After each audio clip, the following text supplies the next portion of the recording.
All right, welcome everybody to the Beer and Skittles podcast. This week we have a couple movies and a couple shows to review. Um, but I want to start with the biggest news, which is the actors' strike officially having ended on November 9th. After 118 days, SAG-AFTRA was able to secure a ton of money with a $1 billion deal, but also a lot of protection for the actors, both the A-listers and background work actors as well, on set. Yeah, I So, mean, congratulations to everybody that is a part of SAG for the actors. I mean, it's a huge accomplishment when you go out on strike because it's hard, especially for a lot of the people that rely on their paychecks to live, which is stopping you from working. So it's yep. when you're able to hold out to then get the means that you need is great because even for the actors, it's not easy to stop. It's not easy for the union workers to stop working because that's loss of their money, loss of the studio's money. It's not great for anybody. So, I mean, it's great that Mm-hmm. they're able to come to points and come together. And, especially with all that's going on in the world with film right now, with uses of AI and all the conversations with that. I mean, there's a lot of fear running through people thinking that, Rightfully so. yeah, that they couldn't work maybe in the next 2 to 3 years because no one needs background actors or anything like that. So I mean, it's a huge accomplishment for everybody, and it's a huge congratulations to all of them for getting that deal done. And it's crazy because I think like a week before that, they're like the studios were saying that they're not budging on like any of the points, and then it's just a deal almost came out of nowhere.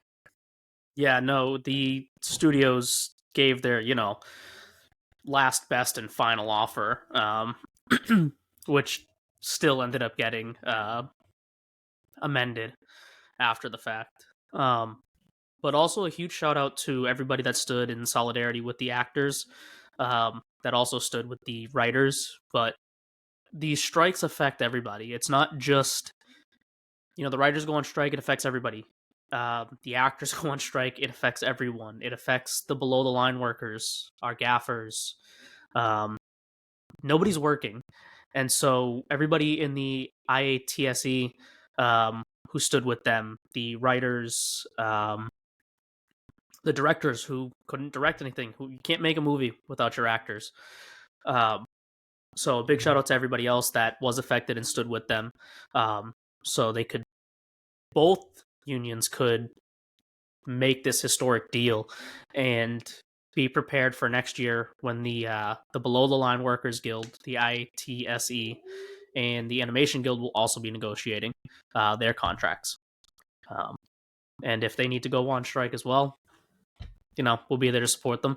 It gets tricky when art is being made, but there's money to be made off of the art, and there's a business side to it. And the people that run the corporations and that run these businesses, I understand there are profit margins and there are things that need to happen and money needs to be made.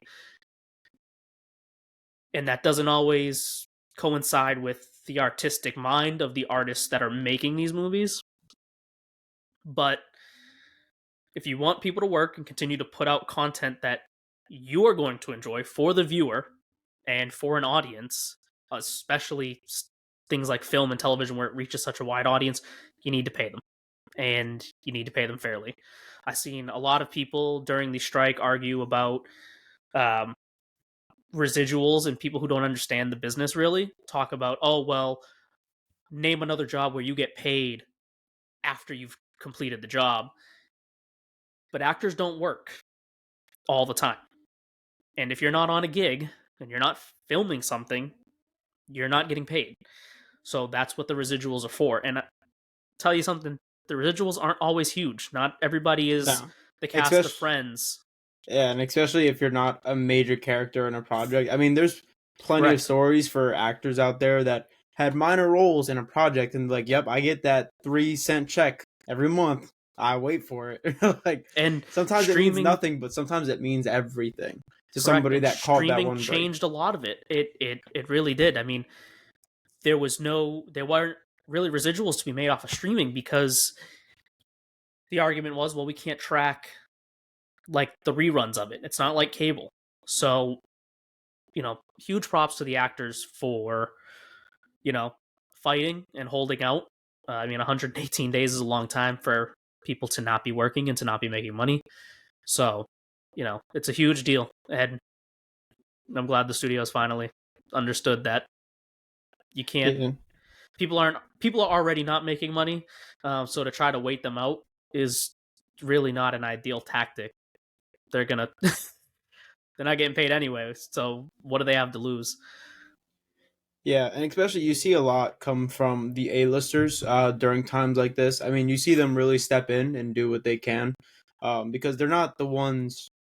They're not the ones fighting for themselves. I Correct. mean, Ryan Reynolds doesn't care about the minimum wage for actors personally because it's not Correct. him. So I mean, But you it's need people like him and yeah like to the stand A-listers by you to so stand that you by. Yeah. so which is it's great that they do that. And a lot of them put in their helps and their efforts with SAG to do whatever they can to get deals moving. So, um, Yeah. A couple of things that were in the deal that they made. Sets must have proper hair and makeup services for all performers, including those with diverse and textured hair, and skin complexions. Requirement for intimacy coordinators present for scenes involving nudity and simulated sex. That's not, they don't always have that on set. And I challenge you to find a movie or a show that doesn't have some form of nudity in it. Um, and that is as simple as just a shirtless scene, for guys or girls. It doesn't, you know what I mean? Like, it's sex sells and it's in everything. It's kind of unavoidable, really, sadly, maybe. Um, they've also secured rights for AI. They need consent and they need to pay people fairly and properly, and they need to be fully disclosing what they plan on doing with that AI technology and any digital scans they do, including background actors. Yeah, so all really good stuff. so huge W in the industry for everybody there. However, in the theaters and after all the post production and everything, we just had the Marvels come out this past weekend, and what had happened with the strikes kind of reflects. I mean, there's different things that are going on with this movie as well, which we'll get into as we talk about the movie at hand. But it reflects the numbers that come out for the movie. How do you Yeah, hurt studios when you're not working when they already have movies made? Part of them striking is that you can't do any press about the movie. You can't go on any talk shows. You can't talk about the project. You can't do anything of the sorts, which is what hurts movies, and which is why we're seeing a very small release for the Marvels because they're not getting the media attention that they needed to pump the numbers that a Marvel movie would usually get. yeah. So the Marvels did 47 million. It made 47 million at the box office domestically opening weekend, and it made 110 million globally. It is the smallest opening for a Marvel movie, or for the MCU, I should say. Um, which a lot of people are saying is the downfall of Marvel. It's not. There are all these different things in play, and like you said, there's no press. Um, Nobody was talking about the movie, which really does hurt the movie. People, they look to see what are people saying, and the excitement of the actors will get people excited to go see the movie. And with this cast, I think that really would have helped because I could tell from watching it how much fun they had, and I enjoyed the movie. So it Yeah, really, I liked I liked the movie. Um, as a whole, I liked it, but I think there was saving graces of the movie that made it so enjoyable. I think the downfall with the first Captain Marvel movie, which we talked about on our previous episode, so we don't even dive into too much detail with it. But I think just overall, it's kind of boring. I think Carol is a boring character to follow in that movie. She doesn't have so much depth to her, and it's doesn't cause for a lot of intrigue. In this movie, I thought it was so much better. I think the saving grace was Kamala. Kamala Yeah, made everybody tie together. She was the glue that held together Monica and she was Carol. the heart of it. She was very refreshing, and her on-screen appearances, even if it wasn't involved in the storyline with Carol and Monica, it made their relationship and the emotions really come out. Yeah, Spoiler warning if you haven't seen the movie. There's scenes in which they're talking about why Carol never came back, yeah, and there's scenes of Carol remembering Monica's mom dying, which Monica wasn't around for. And those scenes are, very powerful in their own right. However, with the way that Monica and Carol portray their characters, just being very strong female leads, it's hard to pull the emotion out of them. But when you put a little kid going through their drama and she's allowed to express her emotions, especially because she's like the best of us, and you see that she is like the yeah. best of us, and seeing her portray her emotions and in the one scene, running up and hugging Monica and just being like, she seems so And then cool talking pulling about her Carol mom. in. Yeah, Yeah, like scenes like that I think are what make this movie and making it more fun. Was it the best Marvel movie ever? No, but I think the saving grace from the previous one is that at least it was fun. At least it was I enjoyable. I also have to say it's I thought there were a lot of things that I thought the story would go one way and it didn't, and I actually enjoyed the direction. There's the scene when, and again, spoiler alert if you haven't seen the movie. I won't get into too much detail, but there's a scene where Carol kind of yells at Kamala, um, pretty early on in the movie, and you can see that Kamala's kind of like taken back by it. Yeah, because that's Um, her hero yelling and at her. and And all I could think as I'm watching it is, don't meet your heroes, don't meet yeah, your heroes, right? But then almost immediately we get an apology because I thought, okay, this is what the relationship, it this was is gonna how be, it's going to end up well, going. because they also, it's a scene after the fact. So the purpose of her yelling at her was Carol makes a judgment call. A Yeah, judgment call that cost people's lives, yep. which is not an easy fact for Kamala to handle because she's been a superhero for a short amount of time, and she She's wants to also save. still a teenager. Yeah, she wants to save everybody, which sometimes you could say is just the difference between certain heroes. I mean, some people want to think tactically, while some others want to say that they want to save everybody and they'll die trying. So that's kind of a heartbreaking moment for Kamala, where she's seeing that Captain Marvel isn't saving everyone, which is also the same struggle that Carol has, and it shows later on. So that foreshadowing is very good, um, throughout that as well. But so she struggles to see that, and then on top of it, Carol yells at her when she tries to save the people. So then Yeah, later on, Kamala, being a kid, doesn't know how to express these facts or what she just went through or go through it all.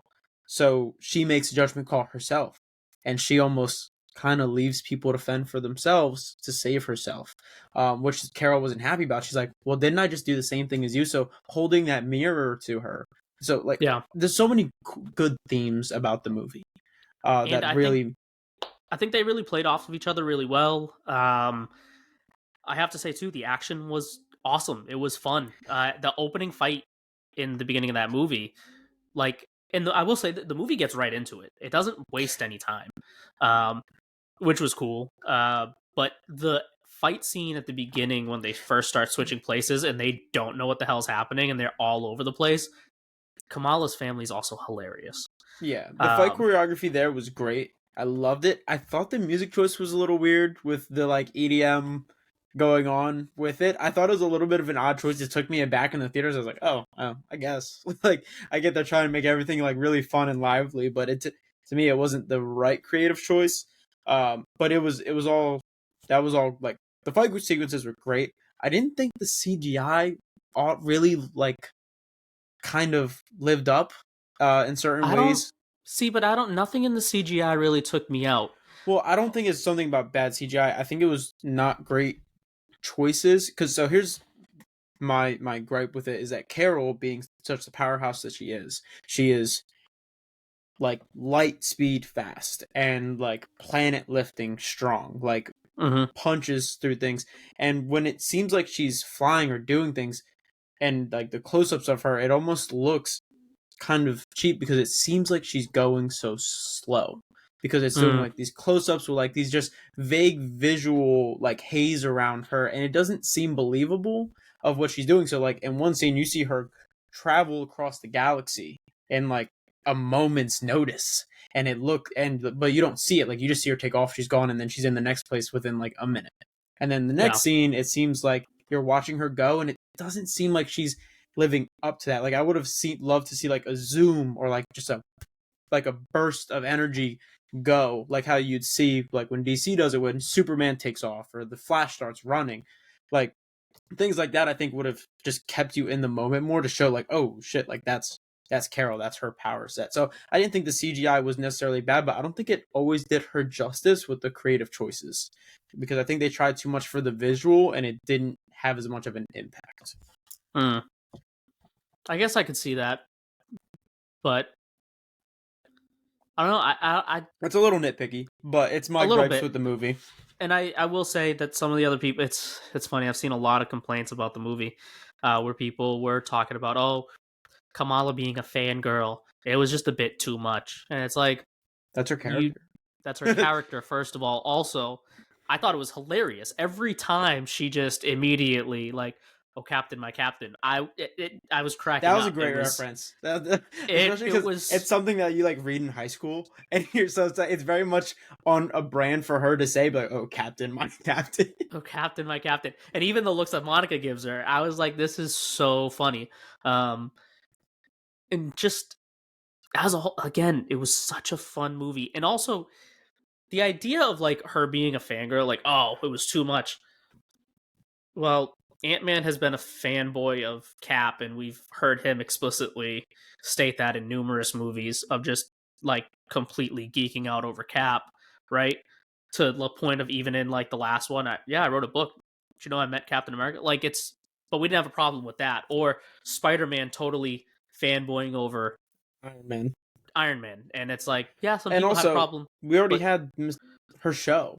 Her show explicitly showed how tells you much, yeah. that she like her room is decked out with Captain Marvel gear. She names herself Miss Marvel to be like Captain And Marvel. She all of that designs her is suit to look like and Captain all of Marvel's that suit. is there in the movie. Of even when Carol first shows up in the room and she does that look around of like, what, like it's weird, right? Like you would show up in a room Yeah. and your face is everywhere, and it's like, where am I, what is going on? And And it's hilarious. honestly, one thing that I did like, because I know before we made a stink about the creative choices in Miss Marvel for turning Kamala's powers from stretching powers to light powers. Yep. Which it was like, fuck, why change it? Like Yeah. the at least now it feels like we have a reason for why they changed it. Yes, and they Now, still, I'm waiting for them to do it a little bit more, but they still, like, she does the giant fist thing and it's light yeah, based, and no, I'm waiting she for more of that.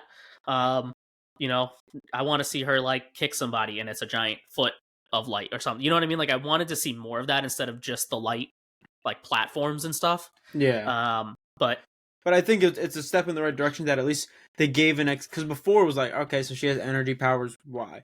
Now they're saying, okay, she's tied to Carol, and that's why she has the energy powers, because they're all tied through this, cosmic thing where they all have light powers. So at least they gave an explanation for it, and they didn't just change it for changing's sake. I mean, I don't know if that was a yeah, thought at the beginning, but at least now there's a reason for it. So I I also have to say, people complaining about the cameo, and without spoiling it, I won't. The cameo about mid movie, I liked the cameo because the character wasn't brought in to fight in the final battle, wasn't brought in to save the day or to give them a weapon or whatever. The character was brought in to just help with that one situation, and it was a 30-second like scene. You know, she comes mm, in, they hug, hey, let's meet again on better, like on happier terms, and then goes away. And it almost felt like reading a comic of like, oh, this character just showed up real quick, and then on the next panel they're gone, or the next page they're gone. I was like, okay, yeah, because they all coexist, they live in this world together. well, I think what it is that I think for what the scene is and what they're trying to do, it makes sense, but the interaction almost doesn't, because we haven't seen an on-screen relationship with them before. So like obviously things happen in this universe that aren't caught on camera. Like, Hmm. not Yeah, literally, but in the universe, things happen that aren't being shown. yeah. However, it seems like we're not really. It felt the interaction But felt it, but forced it, because it if felt like you, something we weren't really getting but beforehand. I will say this for fans that are, because I'm seeing it, and we're about to get into Loki. But for fans that are just theorizing after the Loki finale, right?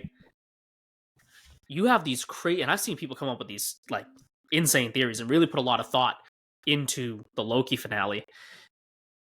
A little bit of thought would say, well, the character that cameos in Cap in the Marvels is kind of important now and has a big role in the universe. So these two people meeting or knowing each other isn't that absurd.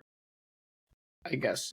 Now, I know we have to move on to Loki soon, but it'd be criminal if we don't talk about something. And so I'm going to say huge spoilers ahead. I would say skip at least 5 minutes and work your way back if you haven't seen the Marvels yet. If you haven't seen the Marvels yet, stay all the way to the end, watch the credit scene. Yeah, You won't regret it.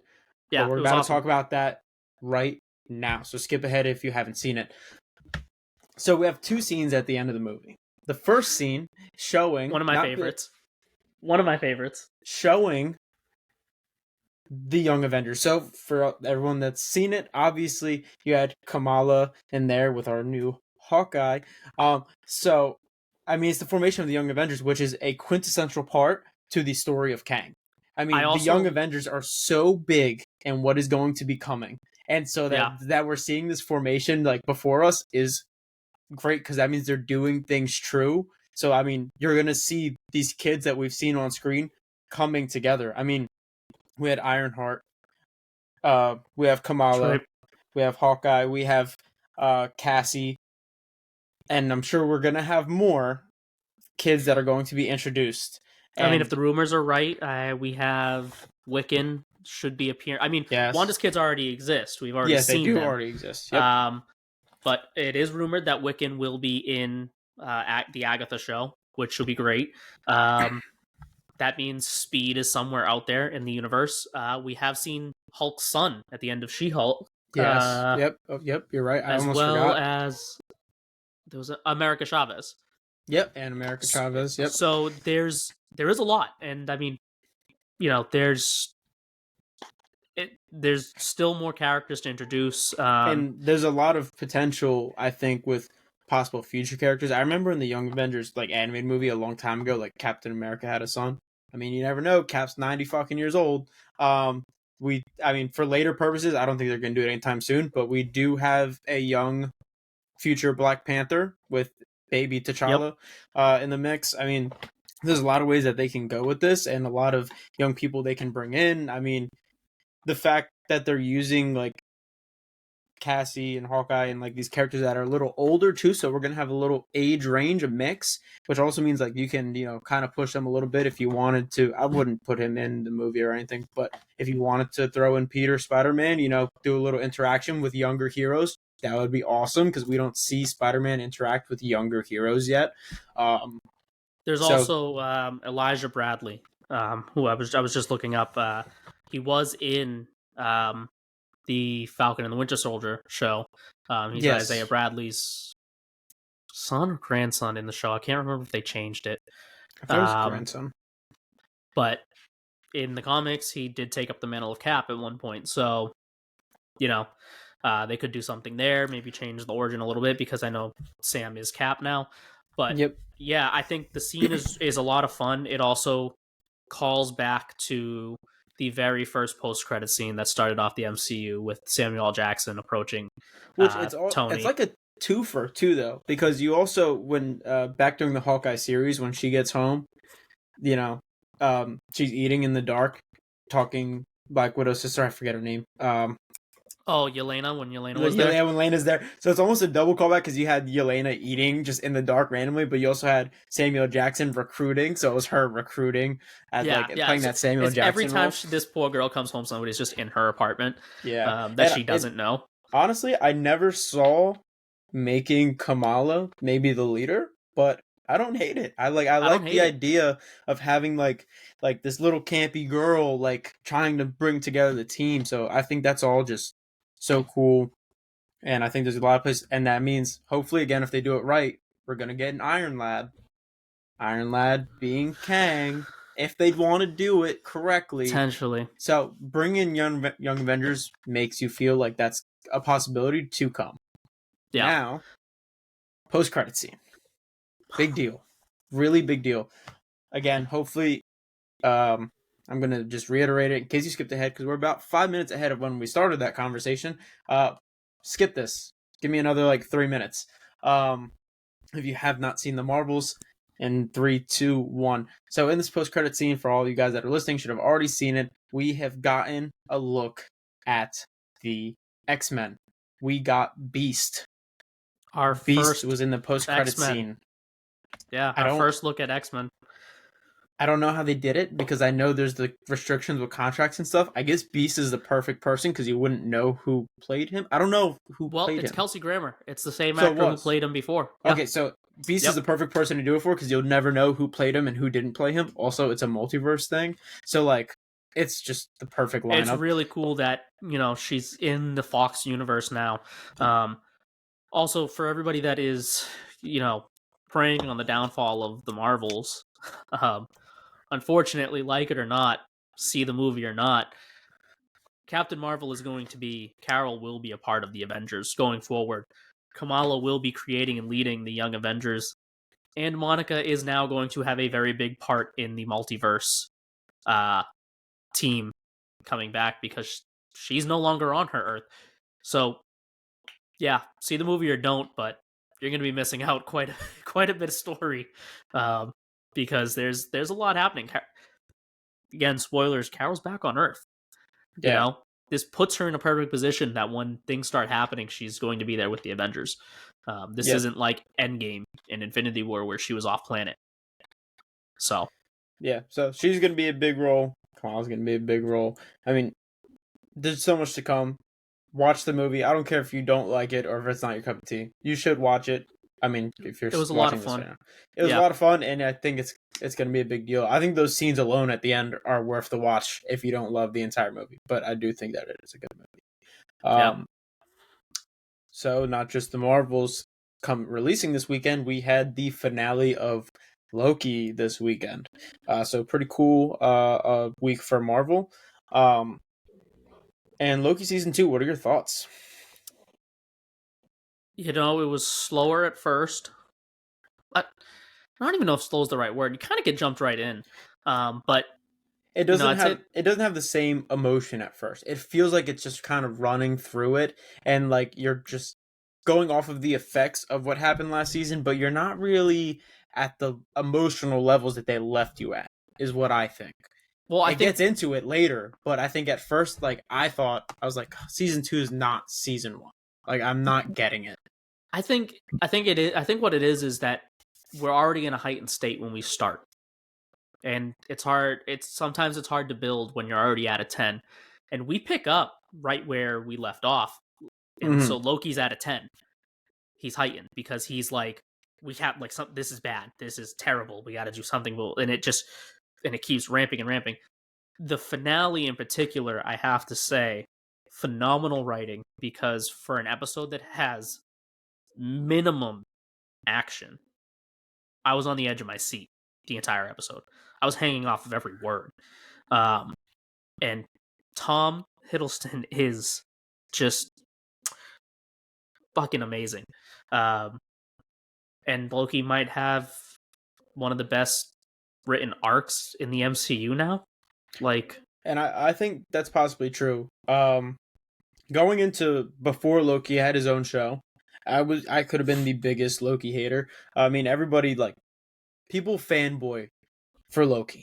And I think the only reason for that is because he was the first villain that the Avengers fought. So it's like that, just that nostalgia and that effect of, oh, we got Avengers, and then Loki was there. So like this was the start of it all. So, there was all that love for him. And, as a villain, I didn't think Loki was all that good. I mean, he was just jealous of his brother and wanted to take over Earth, but he didn't give me like the greatness that I got from other villains. Like I think that I got from William Dafoe, or that I got from Ultron, or that I got from Michael Keaton. Like, I think there's so many cool villains, like even like Russell Crowe. Like there's so many like people that I thought just did a better I job at being a think, villain than Loki did.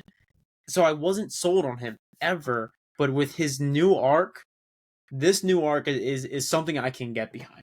but I will say Loki's growth has always been, look at Loki. He's just trying to find his place. You go back to the first movie, he finds out he's really not even, Odin's son. He's not even in, so he's constantly trying to find his place. And at first, he thinks that's a throne. He thinks that's by ruling. But we see him change, his character change, and the growth. And initially my fear going into Loki, because at the top of Infinity War, he dies. But he sacrifices himself trying to save his brother. This is not the same character we've even watched across the Thor movies, the first Avengers, and onward. He sacrificed himself. The sun will rise on us again, you know? And then when they bring him back, it's the Loki from the end of Avengers 1. And I'm like, damn, all that growth is gone. Mm. But what's really good writing is that, and maybe it speaks on, like, fate. He was fated to still be the same person who sacrifices himself, and I'll tell you, even more this time around, to save the universe. I mean, there were so many good scenes in this episode. I loved, spoiler alert if you haven't seen it, but there's a scene with when he's constantly time slipping, and then he's like, how long for me to learn this? Centuries later. It was like the SpongeBob title card, Yeah. No, and that was just honestly the way that they did that last bit was great, because they don't show, like, they showed you a montage of like funny things of him like slipping and going back on purpose, like changing and whatever. But then, as things got more serious and like, oh, so how long is it going to take? Centuries later. Okay. So now that, which when you really think about it, is such an insane thing.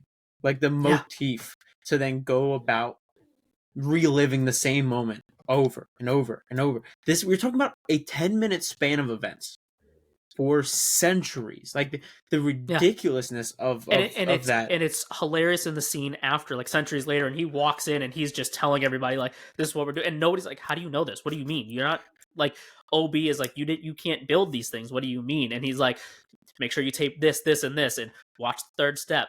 Don't put it down. It'll roll. Like, all of these little things that he's like, just in the centuries of, but like you said, a span of 10 minutes, and he's just and then you get the call back to it again, because here's the point, like they tell you in that scene, for the sake of the joke, they tell you like, oh, so he's doing this for centuries, so that you get what's happening.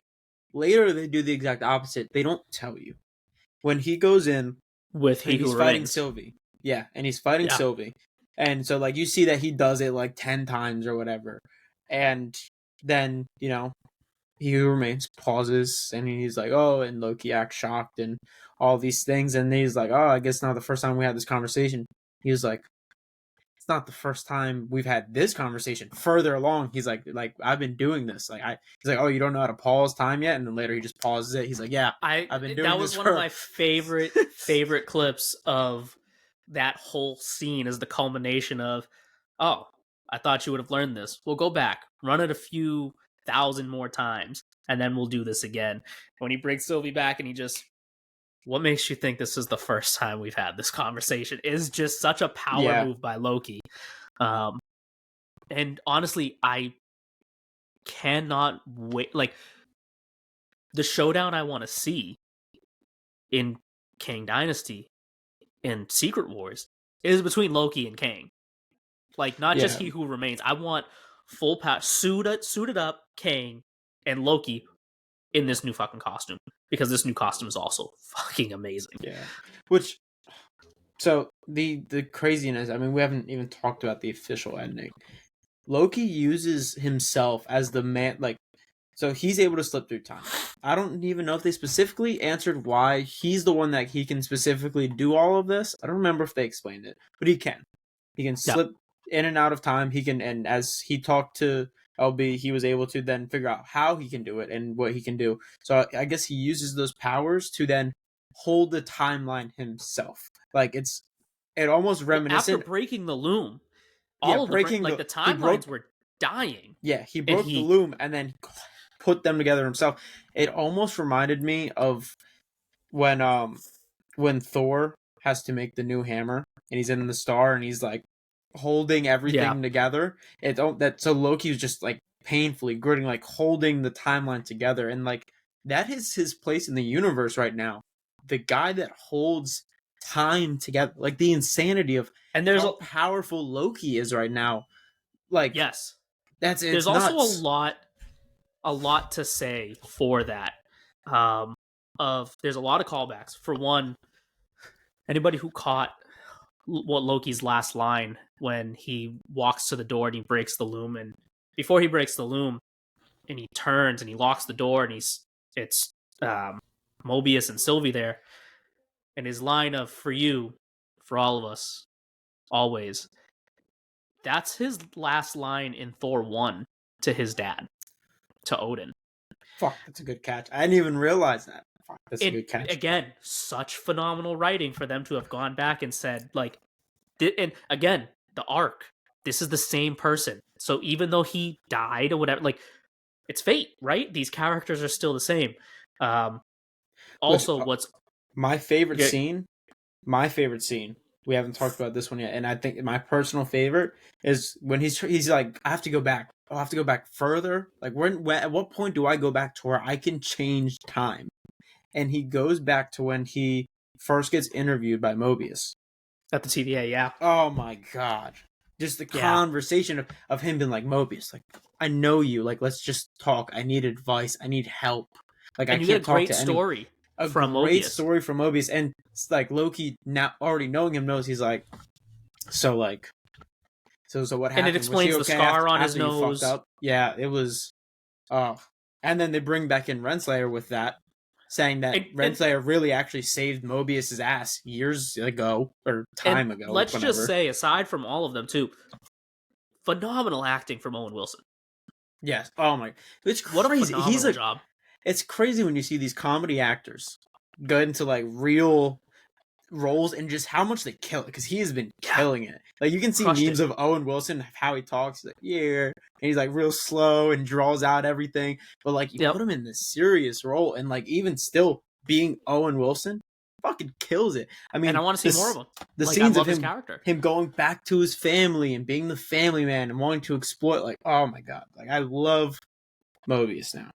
Yeah, I loved all of the characters. Even OB was hilarious. And Jonathan Majors is such a good actor. Um, I don't.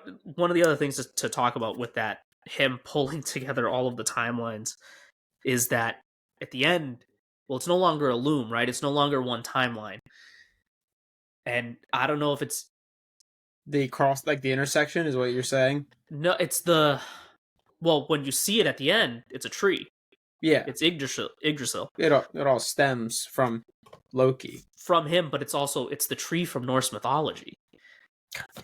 Would you Yeah. read a Would you read a book before this? No, as soon as I saw it, I was like, I saw it's a tree, and I'm like, it's got to be it's Yggdrasil, which is Mm-hmm. like, you know what I mean? And is it did he form it that way because he's a Norse god, or you know what I mean? Like just the creation of it, everything, and it made me think back.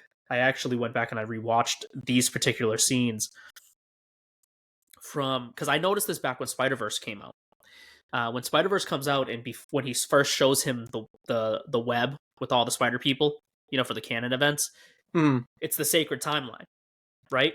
But I went back and I rewatched it, and it's not a straight line the way we normally see it on the TVA. When Miguel pulls up the sacred timeline and all the branches, it's up and down. The same way the multiverse looks up and down as a tree in Loki, and then obviously it branches off and he goes, and this is all of us, and it's like the spider web, like Mm. Madam Web almost. But at first it's the tree, and it's like, okay. And we know these things are connected of because of No Way Home, but also we see clips of all of the Spider people in Spider Verse. Yeah. So we I know this mean, stuff is all connected. there's just so much. I like. There's so much to come, and it's hard to predict what's gonna happen. But I think I'm it excited is. for it. It's crazy that Loki is in such this pivotal role. I'm gonna love to see how he comes back. Gonna love to see what happens next with him. I mean, it feels like we're on the fast track to the action now. That's what Loki Yeah. made me feel because the Marvel movies that the shows and the movies that we're getting felt like we were just kind of stomping in place, like just going like, oh, there's the multiverse, but then it gets resolved and like not much is happening. This felt like we are moving in a direction. And Well, and then that's the with other. the I think we're at the point where we're starting to see, but it's me and you. We've known it's patience, yeah, patience. These things are. It's a moving system, and all of these pieces are eventually going to come together. But we got to build, and that's the other thing. We're building again. We're not, and I'm glad we're not rushing to the end. We shouldn't be yep. rushing to the end. Let And us build back. you're gonna have, this point because right now it feels like we're racing, but the next show is gonna be next show's Echo, right? Yeah, I think we are getting it. Before Echo, we might be getting What If season two. But Not as huge so of a deal, but but even if you yeah, get what if and then you're going back down to earth. Now you're yes. getting the small intimate storyline. So that's what I'm gonna love seeing going forward. I want the grand scale, but I want the street level. I want to know what's personal about people. And you know what? We're gonna go back and forth on that because we're getting Echo next as the show. We're only getting one movie as of right now. We are only getting one Marvel movie next year, which will be funny to see the opposite reaction of people saying there's too much content to there's not enough content because you just can't please people. The movie we're getting next year is Deadpool, so that's going to be a big movie Which is also a weird one because it's currently not connected to anything. Like as the far as we one know. well, you can do anything with Deadpool and it could end up being, but he's the one character in the MCU or created by the MCU right now that has zero connection to anything in the MCU right now. Yeah. And even if he does, like there might be an end scene that makes him heavily connected to the MCU, but that movie isn't going to be most likely. I don't think is going to be MCU heavy. So Um, if what I'm hearing is true, I think the one aspect of the MCU that is playing a part in it is I think we're getting the TVA. mm, Um, but also, let's not forget Deadpool is a Fox character. He is an X-Men character and we also just got the Fox X-Men universe with Monica in the Marvels. in the Marvel. So,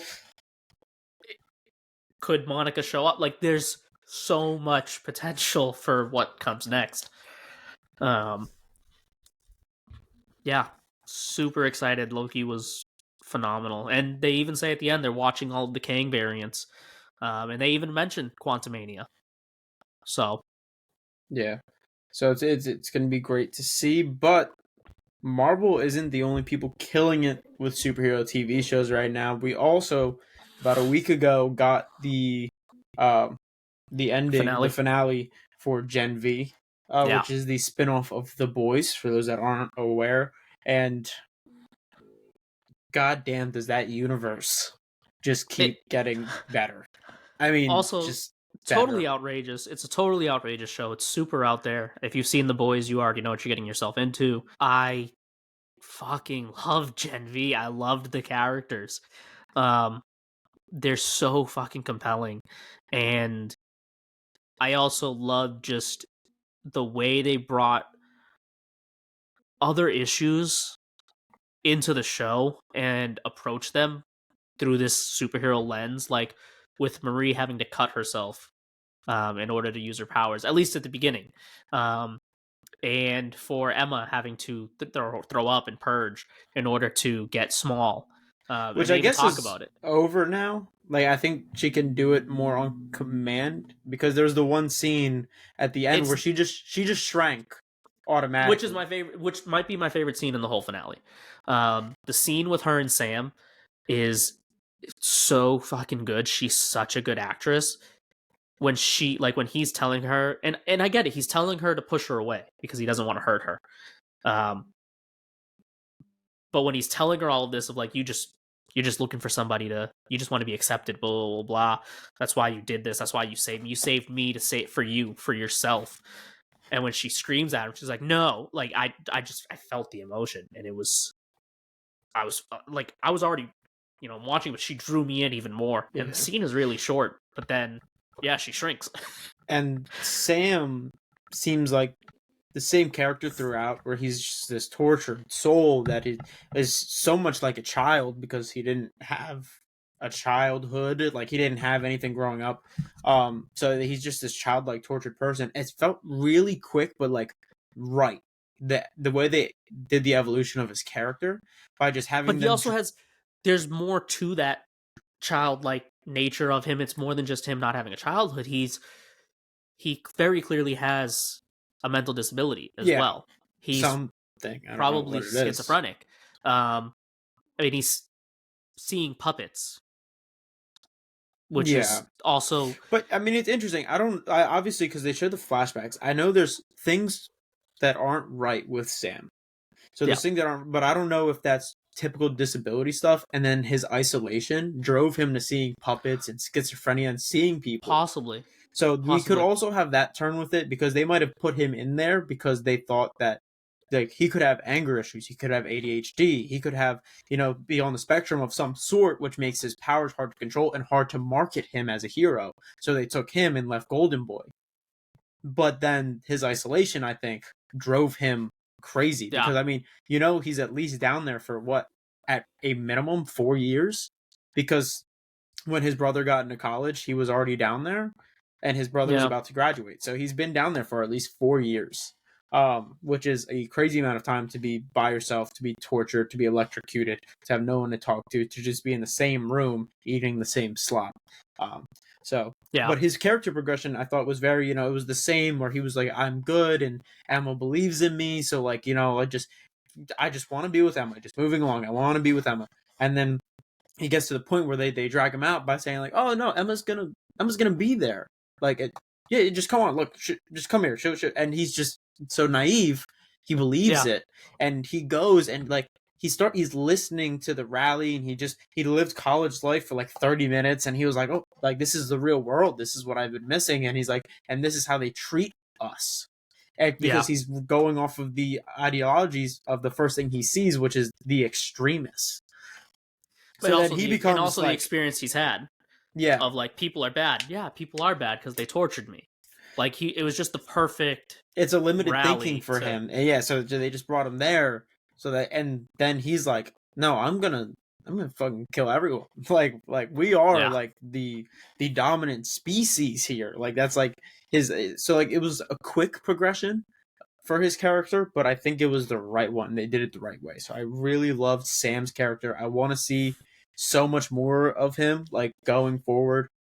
Gen V compared to the boys, I hope that we get to cross over with these characters, and that it's not just that we're going to keep these shows separate, because now you have at Yeah. the end, the main four, Mary, Jordan, Andre, and Emma, are now locked, it seems, in some kind of psych ward of some sort, which would be With no awesome. wall, Just with no doors and no yeah, so windows. that'll be very cool to see what they do with that. But I would love, because so like now that these kids that were seen, three of them being in the top five, of the next generation, of superheroes, now kind of see the evilness behind Vought, that have a personal vendetta, to go against the top, and like just that progression, because you don't see superheroes teaming up with like Huey and all them. So like you can see that mashup of maybe the next generation getting on their side, maybe them finding them in the psych ward, like Yeah. Huey like breaking them out and whatnot. So it's gonna be. I hope they cross them over, and I'd love to see that interaction and see them go to head with like Homelander and some of the bad heroes. I mean, we know for sure from the creator saying that, the boys is going to pick up a couple months after Gen V, and the boys next season is supposed to lead directly into season 2 of Gen V. Um, so these shows are very going to be very interconnected, uh, which I think is Which really we also cool. had a post without end scene. I don't know if that was a post credit or an end scene, but with Billy. So Billy discovers the woods as well, Yes. which Yep. could go anyway Yeah. because the woods is where the virus The was created, viruses. which Billy would love to just exterminate all soups, or he could see it But as the place where at they tortured, and he might find his way to the Gen V cast. I don't know. the other thing that's happening there too is Mallory doesn't want that level of genocide against the soups. Yeah, So if Butcher's trying to use the virus, where is that going to put him? Also, the virus actually, they don't own it. They don't have it. He is going to learn about it, yeah, but the I'm sure senator he'll has it. learn about it there, but the The senator senator has it, has it which also I loved because the senator we got introduced to, and they finally showed that she was the one popping heads. in the last season. Yeah. In the last season. But like we're just like, okay, I guess she's a superhero that can pop heads. Now we know that she has the same powers as Mary, where she can control blood, which is Yeah. awesome. It makes her moveset so much more diverse instead of just the head popper. And I think it'll cause for great things because I mean, while it's gross and they're like made all the comments that it's not marketable, Mary's power is badass and it is so OP when you Yeah. really think about it. I mean, just think about like blood I mean, bending from she Avatar, doesn't but on the know grandest scale. she doesn't know the extent of her own powers, but I mean, you see it in the at the end when um she explodes her arm, Yeah, well, she does Kate's it by arm. accident. She always does it by accident. Like she explodes the arm. She exploded that one dude's dick, like Yeah. earlier in the season on accident. Yeah. Um, But that one, and what's funny though is that one wasn't instant, right? Like it started like filling up with blood. And yeah, this is super graphic. I apologize, but like it starts filling up and then pops. But like her arm was instant, but it was also in protection of Jordan. yeah. Which speaking of, absolutely loved Jordan's character. Jordan's character is great. The way they did that story of Jordan being non-binary and their powers being able to change genders, but also changing their power set when they do. Awesome. Really Yeah, cool approach. cool plot point and everything. I love the scene with what is the one girl's name that ends up being evil? Um, Golden Boy's girlfriend. Fucking Kate. the one Kate. Kate. Sorry, forgot her name. I kept wanting to call her Emma, but Emma's the roommate. With Kate and Jordan when they're like about to leave, and Jordan steps in the way because like she's one of the people that seems to be able to like go head to head with anybody, and she's like, "You can take me. Can you really take him?" And like it's like, Yeah. fuck, like pointing over to Sam. Uh, Yep. which was awesome. Which also speaks to like again, I want to see more Sam as well. Like Jordan was great. I think personally, she's a great character, and we're gonna have a lot of fun with her uh, going forward. But like the character I'm most excited for is Sam because he seems like a powerhouse. I don't think we even know the fraction of his abilities yet, and I'd love to see his psychotic breaks going against some of the bigger and badder heroes and villains. Yeah. And there's really only one other movie that I've seen recently. Outside of all of those awesome finales. That was Killers of the Flower Moon. Which to me was a disappointment. It was a movie that I went in very excited to see. I mean, you had a Scorsese movie that had DiCaprio with and De Niro in it. I mean, that's a mashup that you only dream of. Like, it's not something that you're gonna see any other time before or after. Like those two together with that director, it's like once in a Probably the only lifetime. time we'll see it. Yeah. Yeah, I don't think we'll ever see it again. Um, and to me, it was a letdown. I think the actors did a great job. So for those of you guys that did not see Killers of the Flower Moon, it's a story about a series of murders that happened in the 1860s, I believe, where they are, I think it's 1860s, um, where they are murdering, right? People are murdering a bunch of Native Americans, especially Native Americans in a certain family, but to then keep and gain power. So the whole story is that there was a group of Native Americans um, that ended up getting wealth from oil from the land that they still had, and they ended up becoming wealthy. A lot of these Native Americans created a town, which then a lot of them end up marrying, especially the women and white people.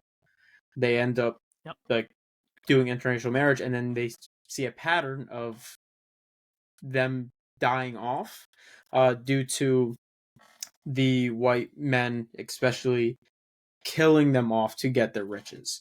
So the Yep. story follows that, and De Niro and DiCaprio are supposed to be two of the people that are part of that. Um, so it's a cool premise. The trailers depicted almost like a thriller, how they make everything look so dark and gritty, and I feel like it didn't deliver on that, uh, which was my gripe about it. Um, So yeah, personally, I love the movie. 1920s is when the movie took place. 1920s, okay. Yeah, I was like, they had cars, so that's too early.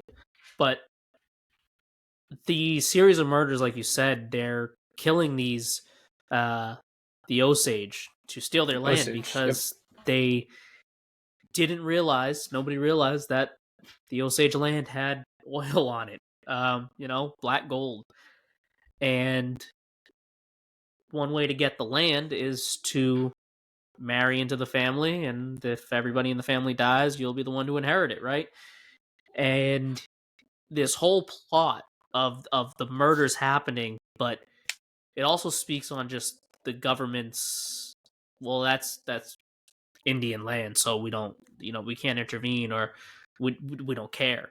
Um, Yeah, just the fact that no one's gonna investigate it, which is a line that they throw around a lot. Like, it's like yeah, kicking a who's gonna dog. stop us? Yeah, um, Um, but it also, what, partway through the movie, and again, this is all true. This is all a true story, and this all really happened. And partway through the story, De Niro's in the movie theater, and they see the news about the Tulsa massacre that had happened. And for me, it's just it's very heartbreaking watching this movie, because it's a look at what people are capable of, but this isn't some outside force. This isn't another country. This isn't fictional, and it isn't in a different part of the world. It happened here. This is our history, the history of this country, and what this country is capable of doing to its own people. only And 100 years ago. yeah, which literally. which I think the story is worth telling, and I think the story's great. So I don't want to get that misconstrued when I say I'm disappointed by the movie. I think the premise of it is great. Scorsese's been fighting for this for a long time to do this movie. It I felt as if it didn't hit me with as much power as I would hope, because it didn't keep me interested in what was going on. So it's a 3.5 hour runtime for the movie, which I have Yeah. no problem with. My favorite movies in the world are all 3 hours plus.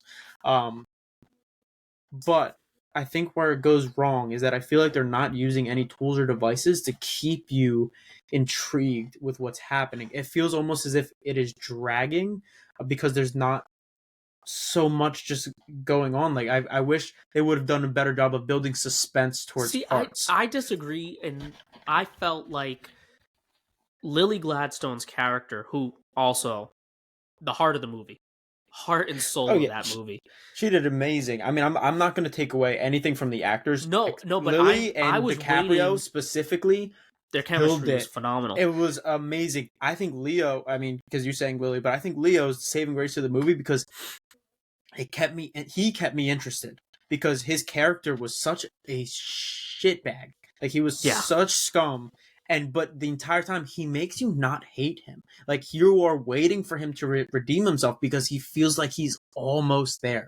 To do but he that never with such gets a there. bad character is great. That was the only thing holding me into this movie because they didn't build See, suspense. on the opposite, so the same side of, so that coin of Leo just almost being at redemption and never getting there, right? He never gets there. Even up until the end, he was lying to his wife. And when she asks him, like, what was in my shots, what was in the medicine, and he still tries to deny it. But on the other side of that, what kept me in was, is she going to find out? Is she going to finally piece it together? Is she going to find, like, that kept me going of To me, like that that, that wasn't she's got to enough. question it. She's got to question this. She's got to question him, you know? Um and another about halfway through the movie, when Jesse Plemons' character comes in as the FBI agent, I absolutely loved it. And there was a little bit of comedy in the movie. There were some funny parts. One of my favorite lines is actually in the trailer, but I love seeing it in the movie. Of, uh, you know, I came down from Washington to investigate these murders. You know, see about these murders. Well, see what about them? See who's doing them. Like it's like Leo again. Leo's so nonchalant about everything, but he's committing murder, and maybe not directly. He's Charles Manson. He's ordering hits. He's telling people what to do. But Well, and so I think it's crazy because DiCaprio seems like such a bad guy because he's going through it, but the real villain is De Niro.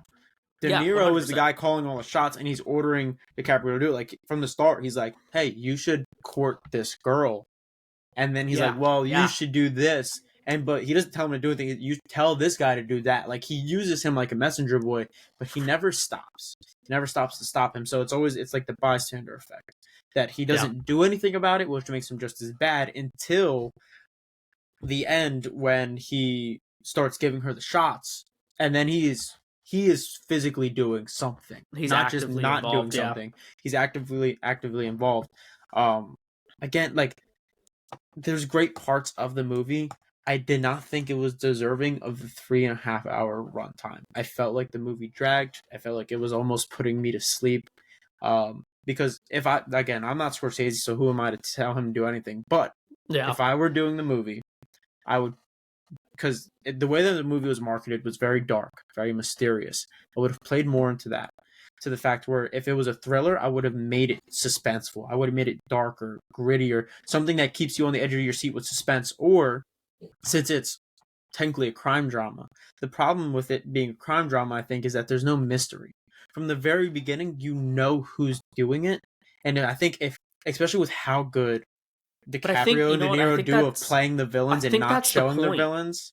I get like it's in plain sight and you're supposed to see it for like the point of the story, but I think for the sake of the movie to keep people intrigued, I think something like that would have just done you better, in the fact See, that it would have kept people in I it so that view you're it. like, "Oh my god, how could it be DiCaprio? Like he does such a good job of looking like the good guy.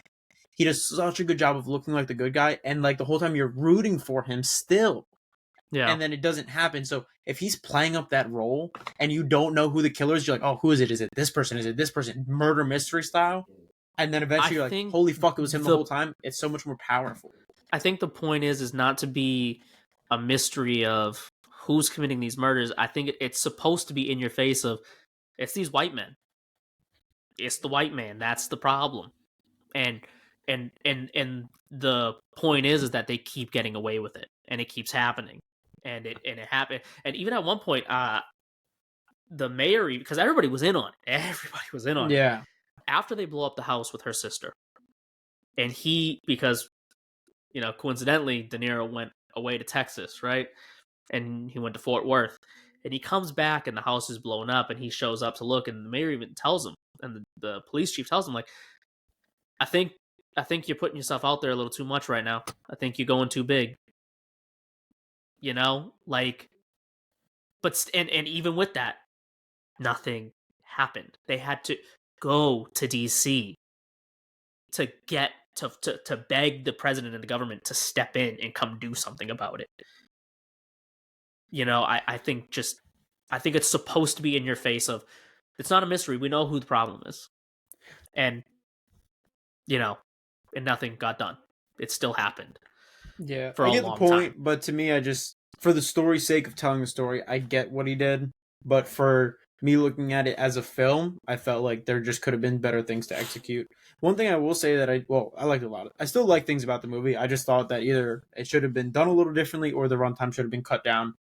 One of the two, because if it was a 2 hour movie, it would have had me. Or if it was the Mm-hmm. 3.5 hour movie with the adjustments that I said, it also would have had me. Because there was great things. The acting between the two leads was amazing. You're going to see them come award time. Come award season, those two are going to be in the running for a lot of things. I think the cinematography was great. I thought it was good. The ending specifically, where they use it like an old time story, was, I think, fantastic. Yeah. Um, I mean, it's hard to explain. I mean, you might be able to explain what they were doing. Like it was like a show, Like they did it like a show, like they were telling a Yeah, story like of the past. and all, yeah, like the old time murder mystery dramas that they play on the radio. Um, the yeah, it's almost like watching like the ID Discovery, but it's on the radio, so it's all played out, and they have the sound effects. You know, they're doing all like Yeah. the acting and everything. So I loved the ending, and I love that Scorsese shows up at the end to finish off that story. He wraps it all up and gives like, you know, her eulogy, like her the obituary for her. Um, you know, which I'm sure it was important for him. Again, he's been wanting to tell this story, so yeah.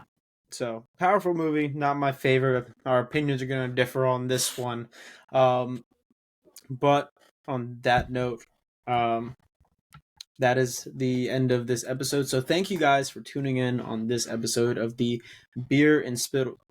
Beer and Skittles podcast, and I hope that you guys enjoyed the diversity of content between the the ending of the actor strike to a lot of superhero content to even a more heartfelt movie, and hopefully we can go into more details about different things and different topics like we did on this episode.